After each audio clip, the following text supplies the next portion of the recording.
दोस्तों, भगवान को प्राप्त करने के लिए सबसे बड़ी जो बाधा आती है जीवन में, वो है भगवान से हम जब कुछ मांग लेते हैं तो बड़ी बाधा आती है।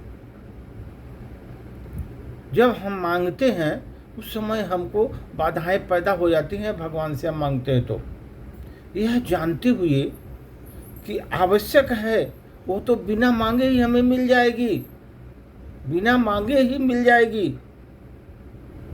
और जो मांगे से मिल जाता है वो अनावश्यक है। आवश्यक चीज़ तो भगवान खुद ही हमें दे देंगे, क्यों उसे मांगने का। हम अनावश्यक चीज़ को मांगते हैं दोस्तों, मांगने पर भी नहीं मिलता, फिर भी हम मांगने से चूकते नहीं, भगवान से मांगने से चूकते नहीं। देखो, कुछ तो मांग लो जगत के जगदीश से, और तो मांगो जगदीश भी जगत बन जाता है। भगवान से कुछ मांगते ही संबंध भगवान से न रहकर वस्तु से बन जाता है। जब हम मांगते हैं भगवान से न रह करके उनका संबंध वो वस्तु से हो जाती है। भगवान ये चीज हमें दे दो, भगवान जगत बन जाता है उस समय जब हम भगवान से कुछ मांगते हैं दोस्तों। उस समय भगवान का संबंध जो है नहीं रह जाता, वो वस्तु से रह जाता है जिससे आप मांगते हैं, जिसकी याचना करते हैं भगवान से। जो आदमी का मृत्यु और मोक्ष में क्या अंतर है, आप समझो। मृत्यु और मोक्ष में क्या अंतर है। मांग रहते प्राण चला जाए तो मृत्यु, और प्राण के रहते मांग चली जाए तो मोक्ष है। मृत्यु के प्राण रहते अगर मांग चली जाए आपकी, वो मोक्ष हो गया समझो। और मांग रहते ही भगवान से मांगते मांगते आपके अगर प्राण चले जाए, वही मृत्यु है आपकी। मांग हो तो भगवान के लिए तड़प कैसे हो। जब मांग रहे हो भगवान से तो भगवान के लिए तड़प कैसे। जैसे प्राण विहीन तन जो है हिल नहीं पाता, प्राण निकल गया हिल नहीं पाता, तड़प विहीन मन साधन नहीं कर पाता। अगर तड़प विहीन मन है साधन नहीं कर पाता। दोस्तों विचार करो, मांगने का कुछ लाभ भी नहीं है। जैसे लोटे का पानी बाहर किया जा सकता है, लोटे को आकाश नहीं। लक्ष्मी का तो क्षणिक आनंद है। आपको लक्ष्मी के लिए भगवान से प्रार्थना करते हो, मांगते हो, वो तो क्षणिक है। लक्ष्मीपति का आनंद एक अनोखा आनंद है दोस्त। लक्ष्मीपति का आनंद एक अनोखा आनंद है। आपको जो कहता है कि मुझे कुछ नहीं चाहिए, बस आपका आशीर्वाद चाहिए प्रभु, आपका आशीर्वाद चाहिए। उसमें एक नई मांग पकड़ ली। आशीर्वाद का फल इच्छाओं की पूर्ति नहीं, इच्छाओं की निवृत्ति नहीं है। फिर आशीर्वाद का कोई मांगने की वस्तु ही नहीं है। आपका आशीर्वाद है भगवान। अरे आशीर्वाद कौन सा चीज है जिसमें आपकी इच्छाओं की पूर्ति नहीं हो रही है, आपकी इच्छाओं की निवृत्ति नहीं हो रही है। तो आशीर्वाद का मतलब क्या हो गया।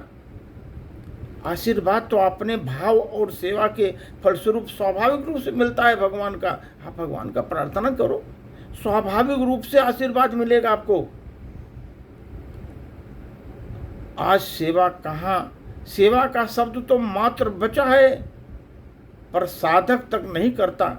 संत से आशीर्वाद मांगता है, संत से आशीर्वाद मांगता है और कहता है साधन आप करो और आशीर्वाद हमें दे दो। यदि तुम साधन करोगे, तुम्हारे लिए स्वयं तुम्हारा ही आशीर्वाद निर्मित हो जाएगा भगवान के प्रति। अगर तुम भगवान के प्रति साधन करोगे, आशीर्वाद अपने आप निर्मित हो जाएगा। और अब भी मन न मानता हो तो समझो कि आप भगवान की जात के हैं। मन जगत की जात का है। मन जगत में जाए तो तुम भी उसके पीछे मत जाओ। अगर मन संसार में जाए तो तुम उसके पीछे न जाओ, बल उसको खींचने का प्रयास करो। सांसारिक बाधाओं से बाहर आओ। तीन बातें याद रखो दोस्त। कुछ भी न मांगते हुए व्यवहार से बचा समय भजन में लगाना आवश्यक है। व्यवहार करते हुए भजन मन लगाना रखना और भी अच्छा है, लेकिन भजन करते हुए सब व्यवहार बढ़िया से बढ़िया निभाते चलना बहुत ही अच्छा है दोस्तों जीवन में। पहला तो ठीक है, नियम पालन हो जाता है। दूसरे में व्यवहार मुख्य है, भजन गौण है। तीसरे में तो व्यवहार ही गौण है, भजन मुख्य है, तभी तो व्यवहार भी भगवान के निवृत्त होने लगता है दोस्तों। किसी मांग के चलते भजन छोड़कर स्वेच्छाचारी हो जाना ठीक नहीं है। यह तो राक्षसों का लक्षण है। यही रावण ने किया था, यही हिरण्यकश्यप ने भी किया था। आप अच्छे साधक हैं, आप ऐसा मत करना कभी जीवन में, क्योंकि भगवान जो है सांसारिक वस्तुएं कितनी भी मांग लो तुम, उसमें संतोष कभी नहीं होगा दोस्त, कभी नहीं होगा। सांसारिक वस्तुओं से कोई सुखी नहीं हुआ अभी तक, आज तक संसार में सांसारिक वस्तुओं से कोई सुखी नहीं हुआ आज तक संसार में।